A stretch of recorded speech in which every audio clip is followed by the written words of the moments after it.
Boa noite. Hoje, dia 8 de agosto de 2025, nós iniciamos com o estudo do Evangelho. Mas, no primeiro momento, nós vamos ver algumas questões. Então, vejam bem, essa figura aqui, eu já vou falar dela já já, tá? Bom, muito bem. A primeira coisa que nós vamos fazer é perguntar por que, né, a gente fala em Antigo Testamento e Novo Testamento. Por que a gente fala de velha aliança e de nova aliança? Por que é que houve a necessidade de uma nova aliança? O que é que havia de errado? Então, num primeiro momento, é claro que eu vou dar um contexto histórico da cultura judaica e tudo mais, mas num primeiro momento, nós vamos fazer algo diferente. Nós vamos deixar alguém responder para nós. O que é essa mentalidade, mudança de mentalidade do Antigo para o Novo Testamento e o que mudou de uma velha aliança para uma nova aliança? E quem vai responder isso para nós vai ser o Joel Goldsmith, tá? Então, primeiro de tudo, eu vou compartilhar e aí eu vou ler o texto.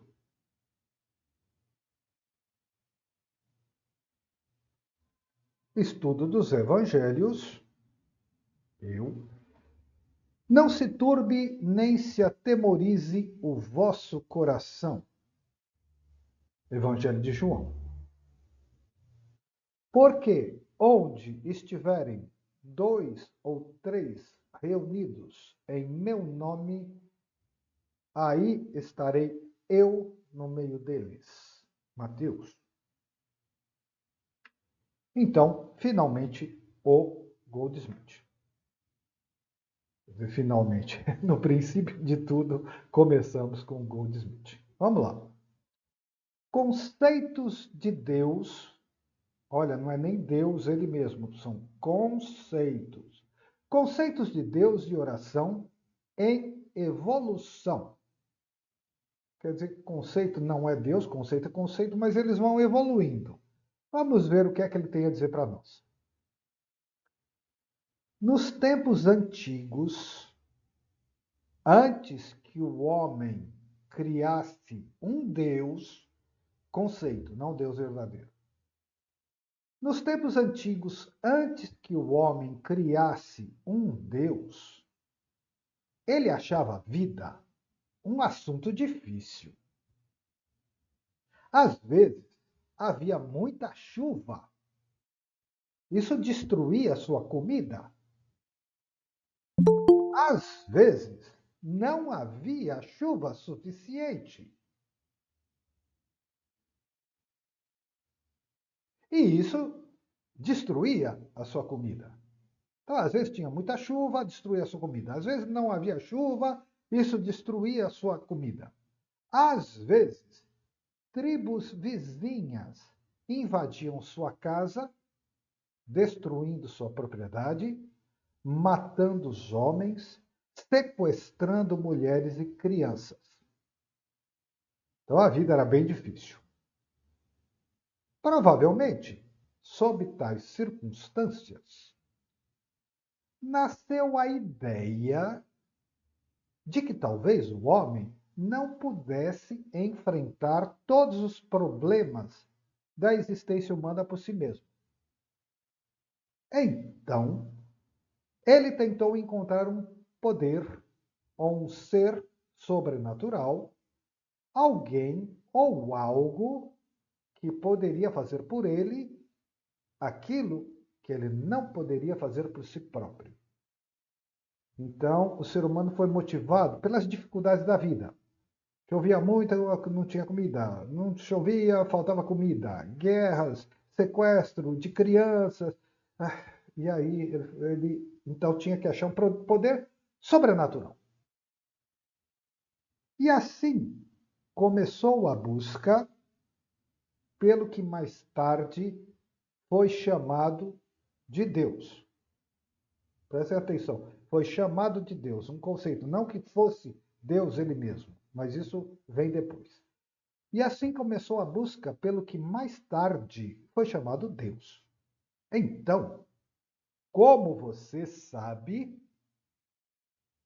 não apenas um Deus foi encontrado, mas muitos deuses.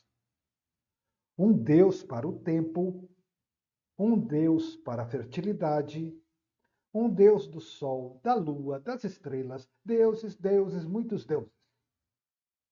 Havia deuses para isso e deuses para aquilo. E é claro, esses deuses. E depois o Deus único. E depois o Deus único. Nem sempre funcionavam da maneira que Deus deveria funcionar.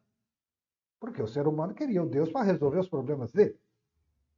Só que nem sempre funcionava do jeito que ele queria. Abraão também criou a adoração a um Deus. Um Deus. Que só se tornou a fé hebraica. Esse Deus único da fé hebraica de Abraão, esse Deus tinha todas as virtudes de muitos deuses. E assim, o homem poderia orar a esse Deus por favores. Por favor, destrua meus inimigos para que eu possa ficar em paz. Então, essa era a mentalidade. Acreditava-se que os homens podiam orar a esse Deus e fazê-lo cumprir a vontade deles. Não apenas isso, mas ainda dizer a Deus que dia da semana isso deveria ser feito. Quando, como, de que jeito. Em outras palavras, essa fantástica ideia de orar a um Deus para fazer a vontade do homem continuou com o Deus único. Da mesma maneira que com muitos deuses. Então eu digo para vocês, com muitos deuses era cultura pagã. E aí veio Abrão com Deus único, mas o Goldsmith está dizendo aqui que eles oravam para o Deus único da mesma maneira que se orava para os deuses. E ele termina. A única mudança foi que, em vez de orar a muitos deuses, eles oravam a um só. Mas eles oravam a esse Deus pelas mesmíssimas coisas e razões pelas quais eles haviam orado a muitos deuses. Joel Goldsmith, O Coração do Misticismo. Então, é engraçado que a gente vê no Antigo Testamento, até no Novo, se criticando muito os gentios, os pagãos, mas o Goldsmith está dizendo que a fé hebraica, quando estabeleceu o Deus único, diz que a mentalidade não mudou nada. Tinha o Deus da fertilidade, o Deus da chuva, o Deus do tempo. Bom, mas aí eu rezava para o Deus único pela mesma fertilidade, o mesmo tempo e o mesmo chuva. Então, não mudou uma mentalidade. Não houve uma mudança de mentalidade, uma mudança de consciência. Se tornou um Deus único, mas a única coisa é que o culto ficou mais fácil. Em vez de eu ter 12 templos para deuses diferentes, eu tinha um só. Mas eu ia pedir a mesma chuva, ao mesmo tempo, a mesma fertilidade, a mesma coisa. Então não mudou nada. É isso que o Goldsmith está falando. Pronto, pode falar, Tereza. Então, eles se tornaram monoteístas, mas no comportamento e na mentalidade eram politeístas, né? Continuava a mesma coisa. Só ficou assim, vamos dizer assim, mais prático. Eu não precisava ir em 12 templos, eu ia num só. Pois é. Não houve mudança de mentalidade, de Quando consciência. se torna essa, quando se tem essa mudança, você vai falar sobre isso agora? É o Novo Testamento. Ah, É Jesus. É o Cristo. entendi. Justamente aí que eu quero chegar. Então, primeiro, nós estamos vendo que o fato de ter mudado de muitos deuses para um Deus não faz a menor diferença em termos de consciência, continua igual. Agora nós Exato. vamos avançar um pouquinho e você vai ver bem onde eu quero chegar. Mas eu já dei o spoiler, o fim da história. O fim da história é que a nova consciência é um Deus de amor. Não é um Deus que vai resolver a chuva, a colheita, a fertilidade. É um Deus que vai dizer: meu reino não é deste mundo de ilusão. Exatamente. Isso. Então vamos adiante, vamos mais um pouquinho. Agora, é bonito como o Goldsmith explica isso, né? Ele explica com tanta clareza. Ele fala: a mentalidade não mudou nada. As pessoas pediam igual. Inclusive pediam para destruir o inimigo. Né? Tá bom, então tá. Bom, outro texto do Joel Goldsmith, do livro Trovejar do Silêncio. Ele diz assim: Deus é a lei do karma? À medida em que a consciência humana evoluiu, apareceu a ideia de um Deus único. Nós vimos no texto anterior que, na verdade, não mudou nada. Mas evoluiu, apareceu a ideia de um Deus único.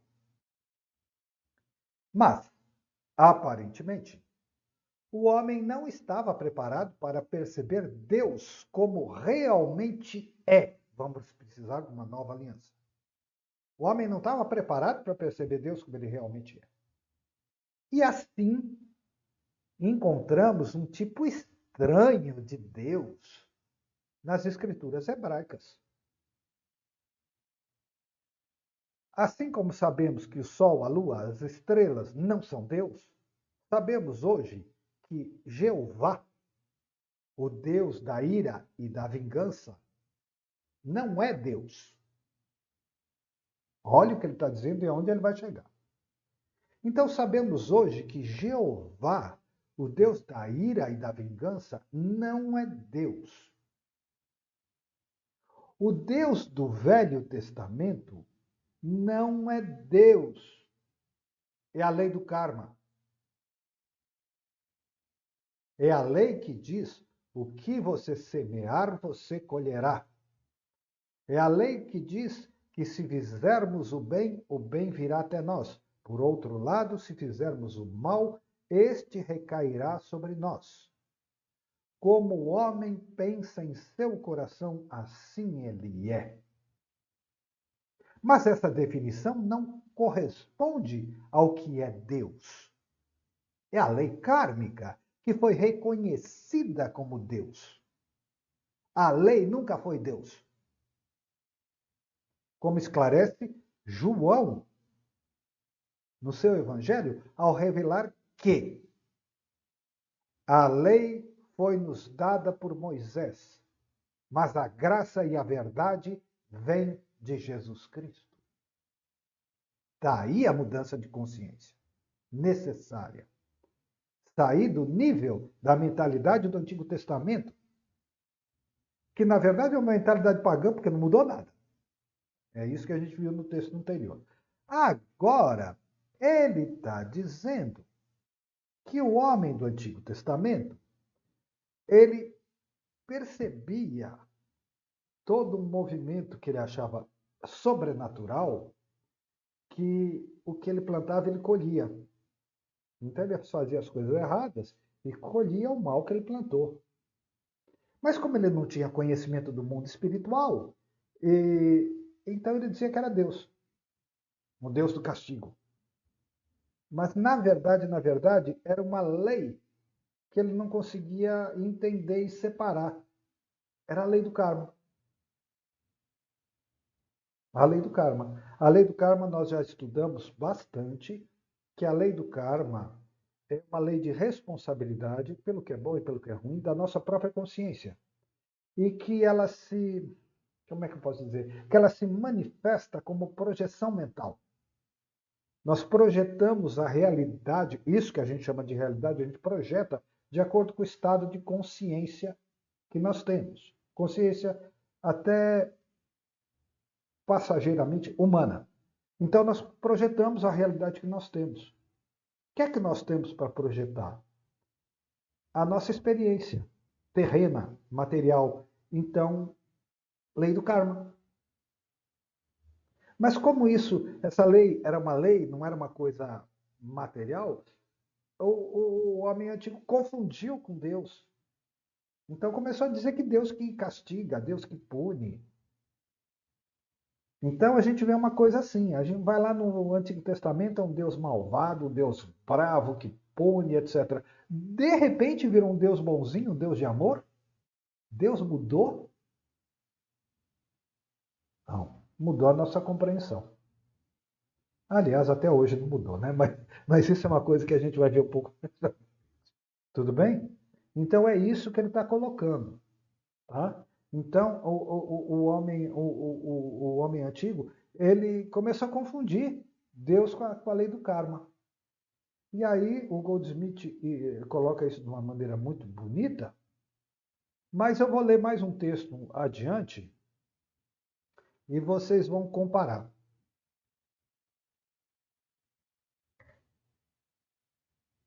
Olha que interessante.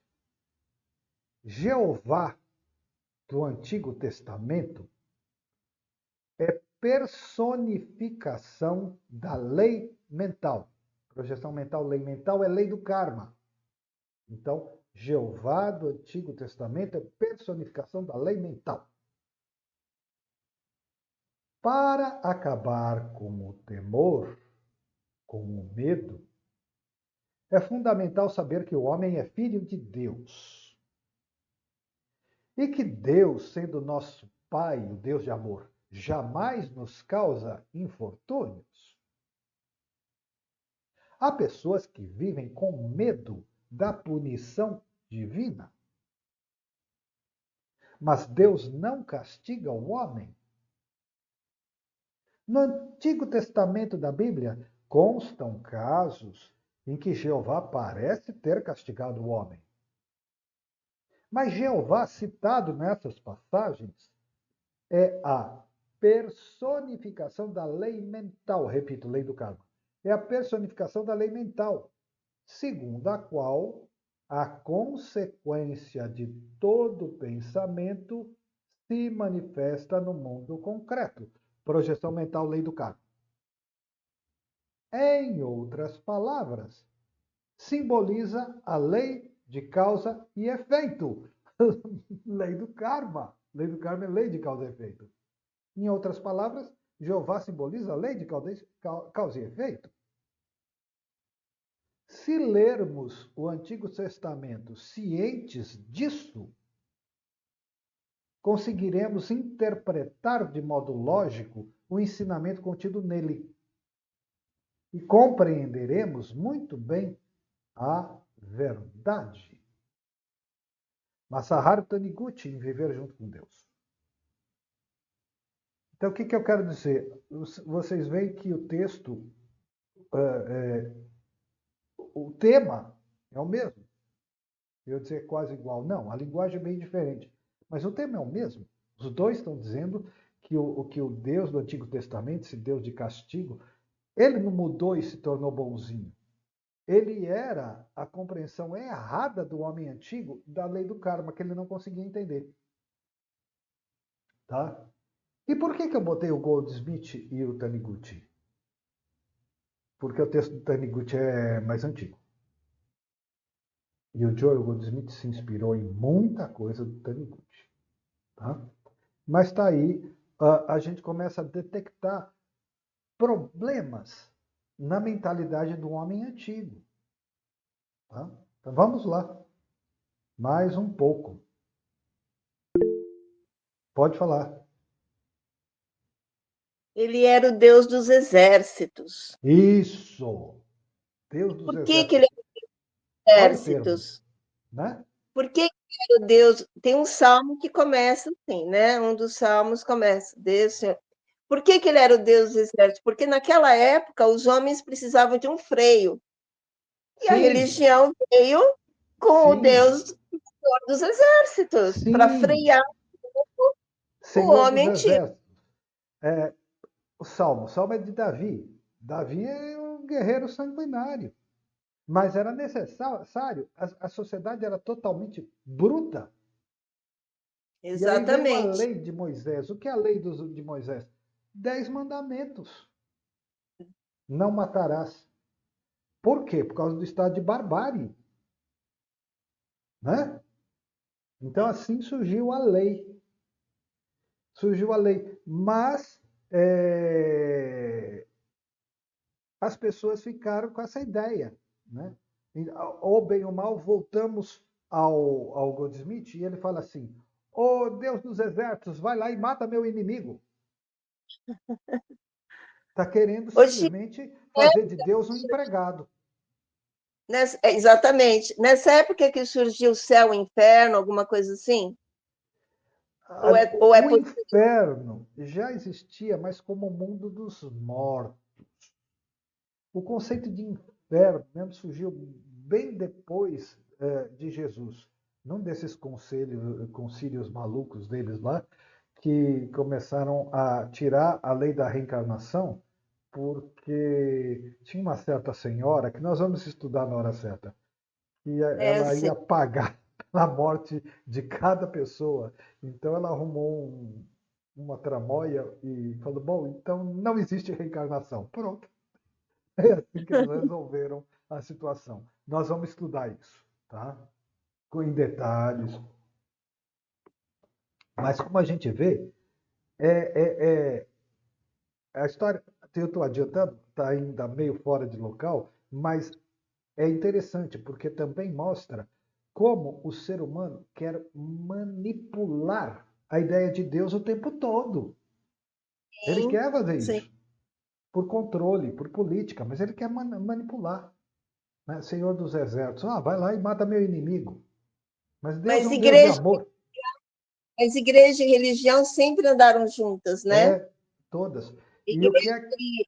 e o que, Não, igreja e igreja sempre andaram juntos. e o que corrompeu a igreja? Foi a política. Então, toda vez que Exatamente. você fala contra a igreja, seja a Inquisição, seja isso, seja aquilo, o problema não é a fé cristã, é a política, que é totalmente podre, e a gente sabe muito bem disso, porque nunca deixou de ser podre, e o quadro atual nos revela a mesma coisa. Exato. Tá? Então vamos lá mais um pouquinho. Mas é interessante com esses comentários que a gente começa a ver então a forte necessidade de uma nova mentalidade. É isso que eu estou querendo trazer aqui e propor. Né? Eu acho que Jesus lutou, né, nessa época, acho que ele teve inúmeros obstáculos para colocar alguma coisa dentro da cabeça das pessoas, né? Mas algumas pessoas aceitaram.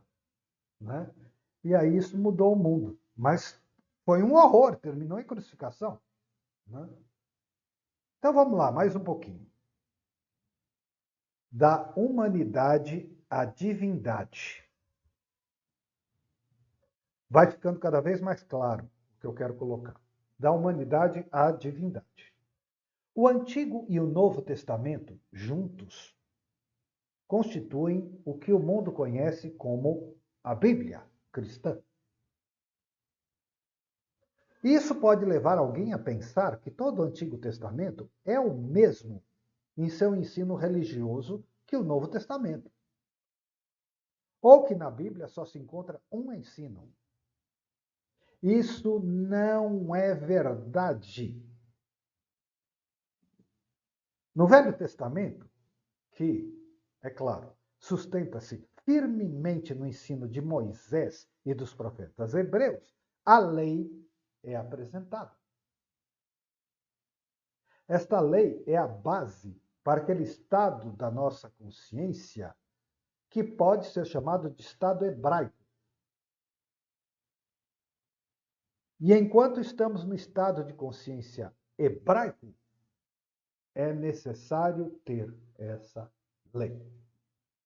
Bom, a novidade aqui é que ele está chamando, quando a gente estuda o Evangelho, e algum apóstolo, ou alguma carta, Paulo, ou mesmo Pedro, dá uma escorregada, eu falo, olha, a mentalidade de Antigo Testamento. Tá? O Goldsmith aqui está chamando de estado hebraico de consciência. Ele quer dizer com isso, anterior ao Cristo. Então ele diz que toda vez que a gente está preso à lei, nós estamos num estado anterior à nova aliança, na velha aliança, que ele chamou de estado de consciência hebraico.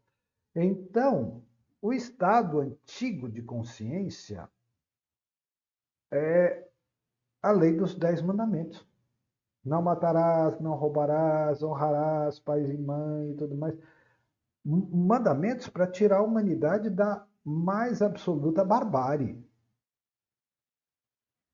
Ainda não dá para colocar um Deus de amor.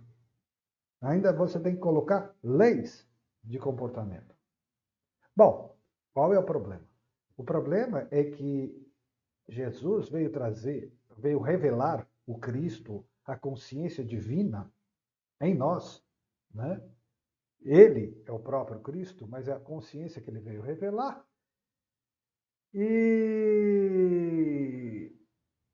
depois da revelação, depois do mistério da cruz dissolvendo a ilusão da morte e tudo mais, depois de Paulo espalhar pelo mundo, depois de 2000 anos, nós não cumprimos nem sequer os 10 mandamentos. Quanto mais uma lei de amor. Tá, tudo bem, nós aqui não matamos, não roubamos, mas as pessoas matam e roubam. E está havendo hoje, mas sempre teve, uma banalização do mal. Então, por causa de perda de valores, né?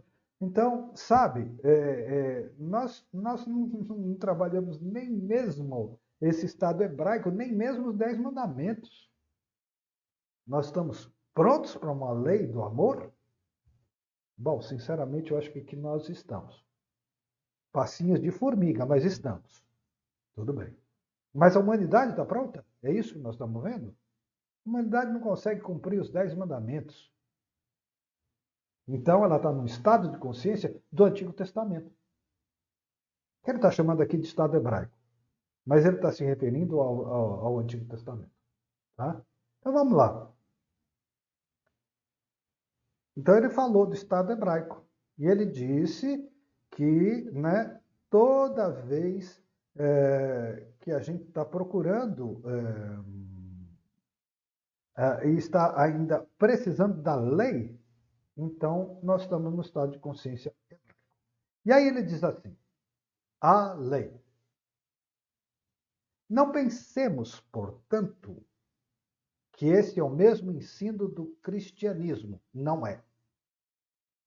Ou que representa o que Jesus Cristo veio dar a este mundo. Não, não é. Porque a lei nos foi dada por Moisés. Mas a graça e a verdade vieram por Jesus Cristo. João outra vez. Então, a lei veio por Moisés. Olha aí, Moisés levantando as águas. E Moisés, então, trouxe a lei, os 10 mandamentos, para que as pessoas começassem a sair da barbárie. Mas a lei ainda era deficiente. As pessoas ainda não podiam cumprir a lei do amor. Então, a lei antiga ainda é muito em cima da lei do karma. Olho por olho, dente por dente, Deus castiga. Mas é tudo karma isso. Tá? Mas é uma mentalidade que precisa mudar. Então, tanto muda que João disse: a lei nos foi dada por Moisés, mas a graça e a verdade vieram por Jesus Cristo. O modo de vida cristão é uma vida pela graça, não é uma vida pela lei. Vamos ver isso. Se o modo de vida cristão é uma vida pela graça e pela verdade, e se a pessoa vive isso realmente, aí eu pergunto, você acha que precisa falar para uma pessoa dessa não matar? Precisa falar para uma pessoa não roubar? Né? Se você vive pela graça e pela verdade que vieram por Jesus Cristo, precisa disso? Perguntado pelos mandamentos, ele disse: amar a Deus sobre todas as coisas, e o segundo, que é semelhante a esse, que é o mesmo, amar ao próximo como a si mesmo. Porque é a mesma consciência que eu sou. É o mesmo que amar a Deus. A nova aliança é isso. Mas então a humanidade não estava preparada. E aí confundiu tudo. Confundiu Deus com a lei do karma. É um estado assim de barbárie. Aliás, depois que a gente começou esses estudos, eu tentei ler o Velho Testamento, o Antigo Testamento, e porque eu conhecia assim trechos, né? Poxa, eu desisti. Nossa Senhora, que coisa sanguinária! Parece um filme de terror o tempo todo. É uma coisa pavorosa mesmo. Eu desisti de ler. Coisas que, nossa, não dá. Tá? Tive que desistir. Então vamos lá. Então ele disse que não. Né? Então o modo de vida cristão é uma vida pela graça. Deveria ser, quando não é, porque nós estamos vivendo o Antigo Testamento. E não uma vida pela lei. Não uma vida pelo karma.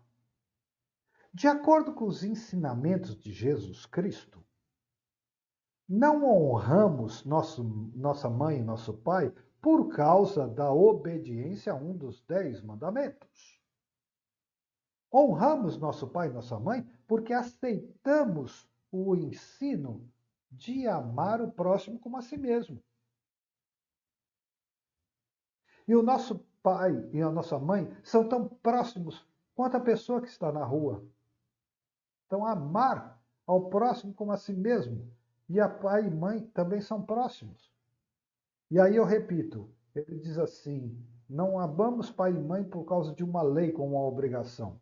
Amamos porque o amor ama a todos, porque são uma só consciência. Então, amar a pai e mãe não é porque é uma lei, uma obrigação. Aí eu repito, para uma pessoa que tem uma verdadeira consciência cristã, você precisa apresentar uma lei como não matarás? Então, a mudança de mentalidade é gigantesca. Então, vamos aqui.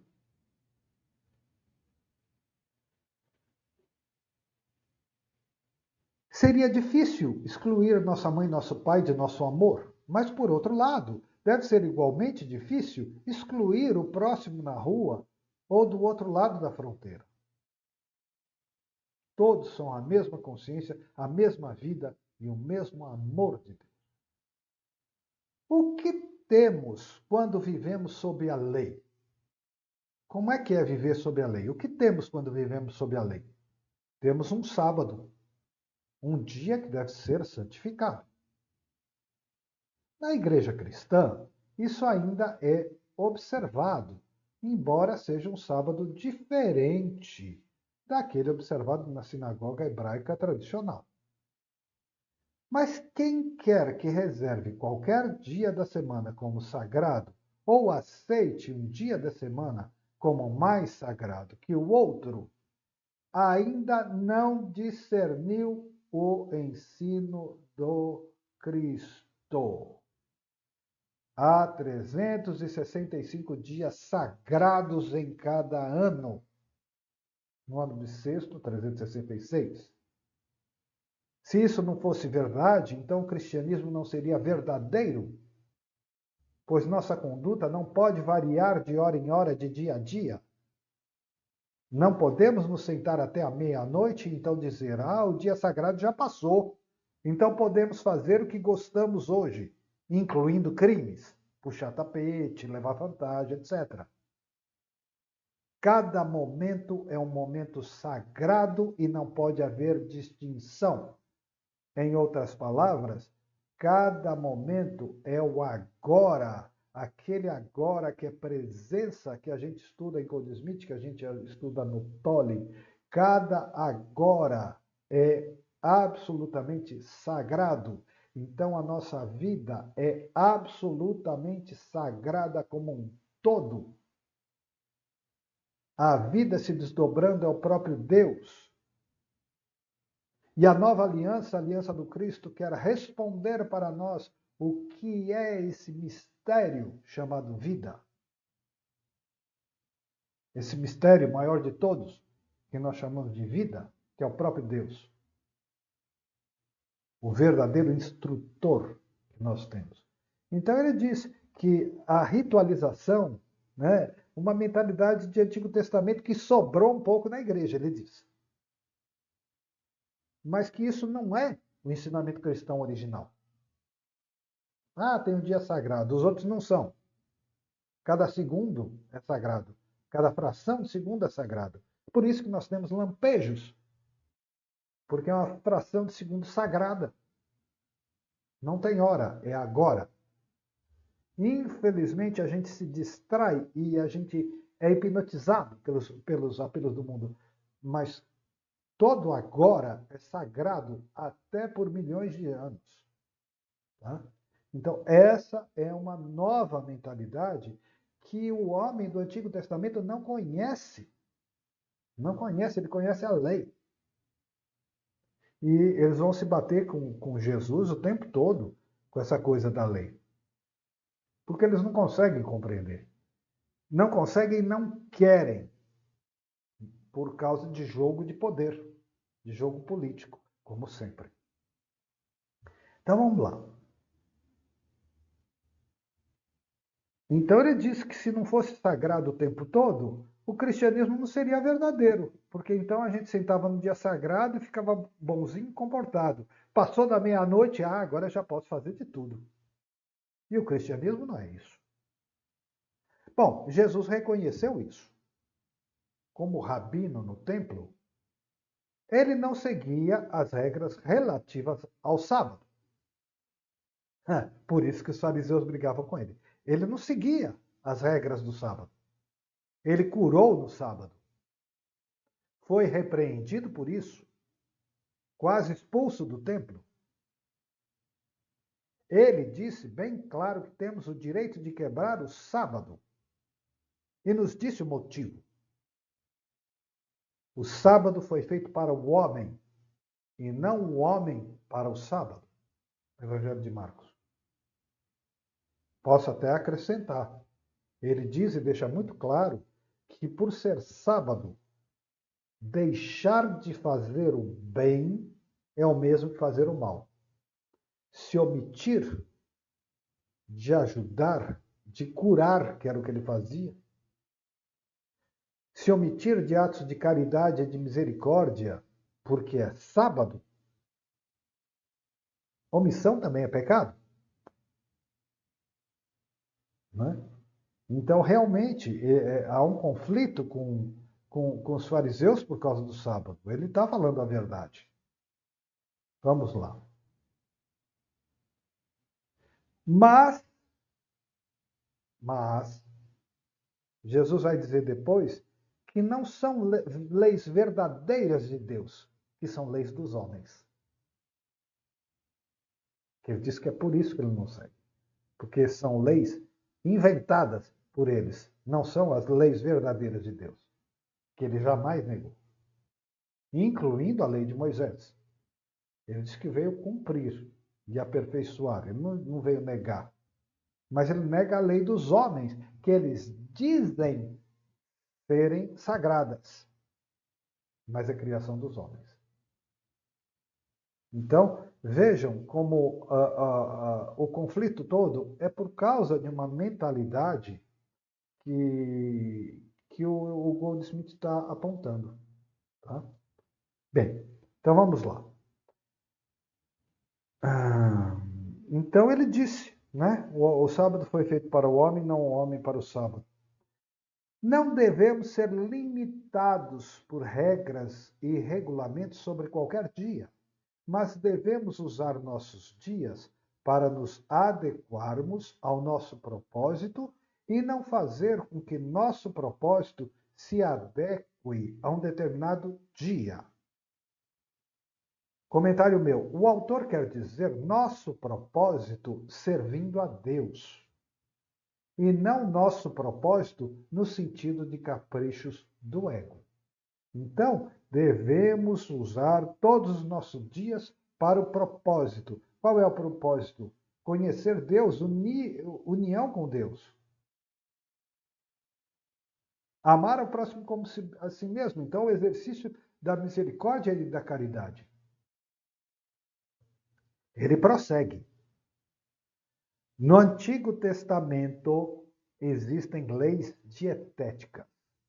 Não pode comer isso, não pode comer aquilo, não pode comer carne de porco, comida kasher, isso, aquilo mais. No Antigo Testamento existem leis dietéticas.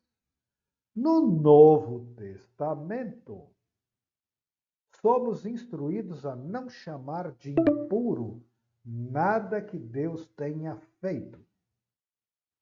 E com isso, Pedro teve que aprender a lição de que comer certo tipo de carne não era pecado, como lhe ensinaram.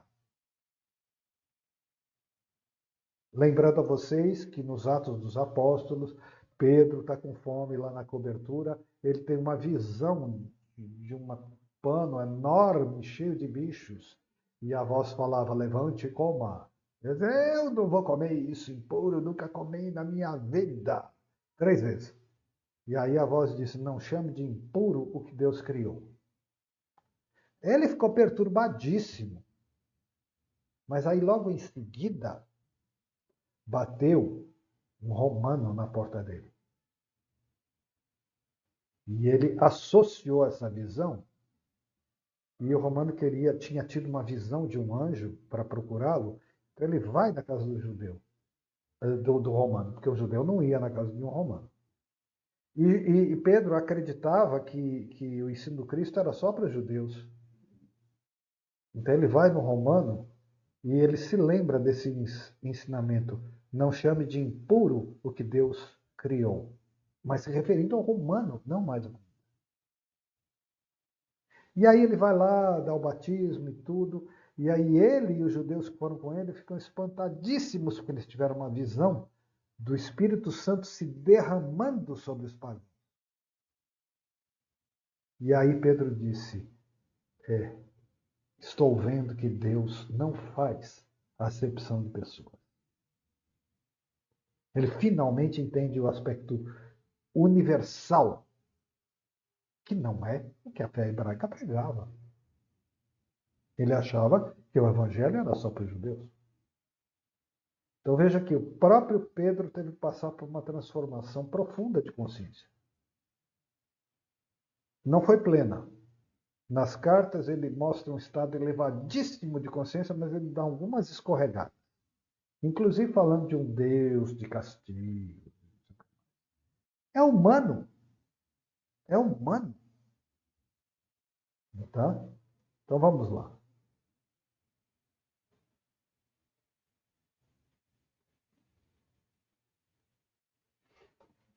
Então Pedro teve que aprender a lição que não era pecado comer as coisas, isso não era importante. O testamento hebraico ensinou a importância dos sacrifícios, eles sacrificavam bichos, vocês lembram? Não apenas o sacrifício de animais vivos, mas o sacrifício de dinheiro e propriedades. O Novo Testamento ensina: não te agradaram holocaustos e sacrifícios pelo pecado, na carta aos Hebreus.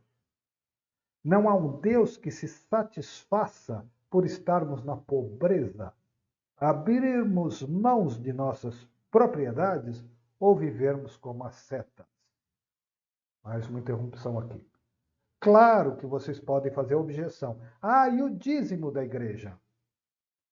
O dízimo da igreja deveria ser um puro e estado simples, estado de gratidão pelo que se tem. Mas, infelizmente, o sentido se perdeu. Quando a igreja é muito bem intencionada, ela ainda faz a coleta para que ela sobreviva, o que é difícil. E é compreensível, mas são efeitos humanos. Deveria ser uma oferta de gratidão para que o necessitado também possa sentir um pouquinho da gratidão que você sente. Então, podemos praticar o dízimo por conta própria. Não precisamos de uma igreja para isso. Pratique a caridade. Mas aí o próprio Goldsmith está falando assim, sim, um dinheirinho, uma comida, é um alívio para um momento difícil. Mas você pode dar muito mais do que isso. Você pode abençoar, você pode orar. E aí o Tony Gucci fala, né, do mendigo que pede a comida e depois ele fala, olha, nós, apesar do nosso conforto, nós agimos com Deus como se fôssemos mendigos, pedindo isso, pedindo aquilo. O que é mentalidade do Antigo Testamento. A crítica que o Tony Gucci faz. Mentalidade do Antigo Testamento. Nós ainda estamos, olha, em relação ao Novo Testamento, aos Evangelhos, nós ainda estamos bem atrasados enquanto humanidade. Por isso que eu leio esses cursos de todos eles. Nossa, eu me realizo com todos eles, mas eu tenho um amor muito especial pelo estudo dos Evangelhos. Bem, vamos lá. Então ele falou de sacrifícios, e também na fé cristã original não tem. Vamos mais adiante. Segundo o ensino hebraico, a circuncisão era uma das mais rígidas de todas as leis, a velha aliança do Antigo Testamento. Mas Paulo revelou que a circuncisão de nada vale, e a incircuncisão de nada vale também, não faz a menor diferença. O que importa é a observação dos mandamentos de Deus. Mas os mandamentos de Deus, Paulo já segue o Cristo, os mandamentos de Deus são amar a Deus sobre todas as coisas e amar ao próximo como a si mesmo. Então, todas essas coisas fazem parte da lei. Mas devemos deixar de viver sob a lei e viver sob a graça. Porém, quem vive sob a graça não cumpre os 10 mandamentos? Claro que cumpre muito mais. Claro que cumpre muito mais. Então, os mandamentos de Jesus, amar a Deus e amar ao próximo, se fossem realmente compreendidos e praticados, dispensaria todo e qualquer outro mandamento. Não precisaria de nenhum. Mas ele diz isso. Ele diz, depois de dizer amar a Deus sobre todas as coisas, e o segundo mandamento semelhante a esse, isso é muito importante. Semelhante é a mesma coisa, semelhante a isso, é amar ao próximo como a si mesmo. Então ele diz, nisto se resume toda a lei dos profetas. Então, quem ama a Deus e quem ama o próximo, não precisa escutar não matarás, não roubarás. Simplesmente não precisa. É uma nova mentalidade.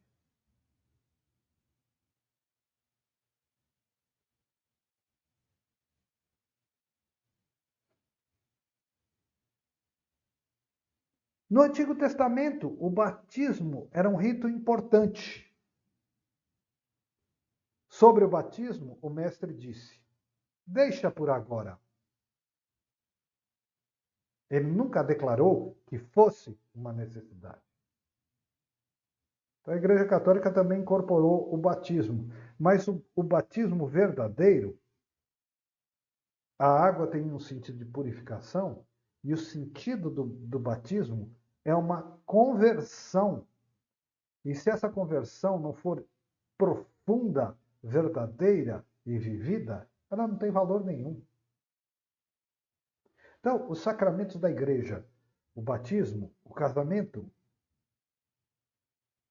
coisas que realmente eu considero sagradas, mas viraram convenções sociais, tanto o batismo quanto o casamento. Viraram meras convenções sociais. Certo? Então, é complicado. Complicado mesmo. Tá? Então, eu acho o batismo muito bonito, mas se não tiver a fé, ao menos dos pais, né? Então ele não é nada. Ele é um evento social, um teatrinho.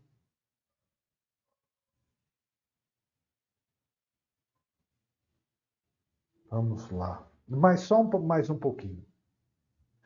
A hora chegou para você? Nos tempos bíblicos, a menos que uma pessoa fizesse uma viagem anual a Jerusalém para entregar suas oferendas, sacrifícios e dízimos, dificilmente poderia esperar ser perdoado dos seus pecados ou ser considerado um bom judeu. Então tinha que ir para Jerusalém. Mas agora nós sabemos que Jerusalém é o coração. Há um resquício disso hoje na fé hebraica, quando, no dia da expiação, Yom Kippur, é necessário, de acordo com o seu ensino, jejuar 24 horas, de um pôr de sol a outro pôr de sol. Mas aí a gente volta. Bom, acabou o dia do jejum, no outro dia pode tudo.